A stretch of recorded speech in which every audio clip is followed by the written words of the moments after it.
सरकार हमारी है, सब हमारे, तुम हमें गैस कोई नहीं सुन रहा हमारी। क्यों रो रहे हो भैया? हमारा पेशेंट मर जाएगा।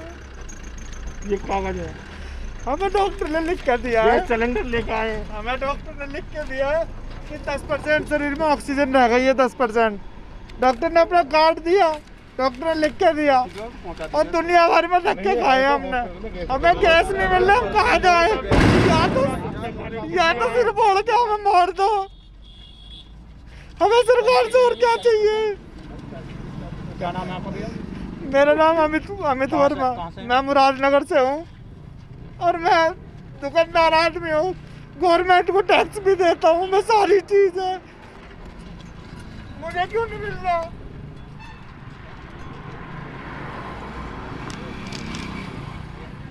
मुझे सिलेंडर चाहिए किसी भी कीमत पे। देखो साहब, हमारा मरीज मर रहा है, सिलेंडर जा कहाँ रहे हैं?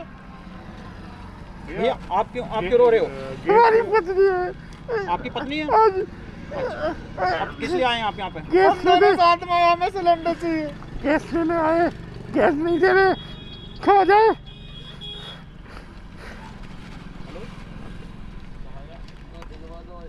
समस्या यह है कि मेरे अभी पिताजी एडमिट हुए थे 17 तारीख में, उसके बाद डॉक्टर्स ने ऑक्सीजन ना होने की वजह से उनको डिस्चार्ज कर दिया, जिसमें कि मेरे इनकी रिपोर्ट थी, मेरे पास RC-PCR की रिपोर्ट पॉजिटिव है। अब वहाँ पर अभी मैं जितना कोविड सेंटर है, संतोष है, जगदम्बा है, क्या बोलते हैं, न्यूटीमा है, जितने भी कोविड सेंटर बनाए गए हैं, इनके अंदर कोई भी सुविधा उपलब्ध नहीं है। अभी हम अपने पेशेंट को लेके जाते भी हैं तो वहाँ क्या कहते थे कि हमारे पास कोई ऑक्सीजन अवेलेबल नहीं है ही नहीं। अब ये बताइए कि अब ये DM साहब ने आदेश ये करे थे कि निजी अस्पताल को ऑक्सीजन नहीं मिलेगी।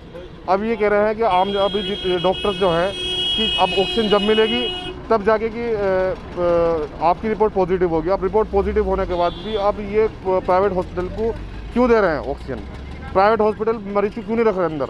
आप जाके इसका DM साहब जाकर निरीक्षण करें, अपने हिसाब से जाके देखें वहाँ पे क्या हालात हैं, क्या गुजर रहे हैं वहाँ पे लोगों को खाने के लिए पैसा नहीं है, ऑक्सीजन नहीं है, वहाँ पे अवेलेबिलिटी है ही नहीं। आप कम से कम जाके देखें वहाँ पर।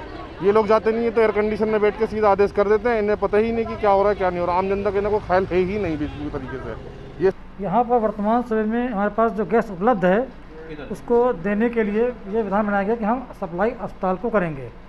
हमारे पास अस्पतालों को गैस देने के लिए कोई कमी नहीं है, जितने सिलेंडर मांगते हैं उससे ज़्यादा सप्लाई करने की स्थिति में हम हैं, इसलिए कतई पैनिक ना हो, अस्पताल में भर्ती हो, अपना इलाज कराएं, जितनी ऑक्सीजन मांगी जाएगी उतनी दी जाएगी। सर, केंद्र और प्रदेश ने जो होम क्वारंटाइन करने के लोगों को कहा भी गया है, अस्पतालों में बेड नहीं मिल रहे, तो उनके लिए गैस की कहाँ से उपलब्धता होगी सर? जिन लोगों पर बेड नहीं मिल रहे हैं उनके लिए और अस्पताल और जगह तलाश करके और बेड बनाए जा रहे हैं, वहाँ उनको भर्ती किया जाएगा। उनको जो अगर हम बाहर प्राइवेट गैस सिलेंडर देते हैं तो उसका दुरुपयोग होने की पूर्ण संभावना है, इसलिए सिंगल आदमी को सिलेंडर देने का प्रतिबंध किया गया है।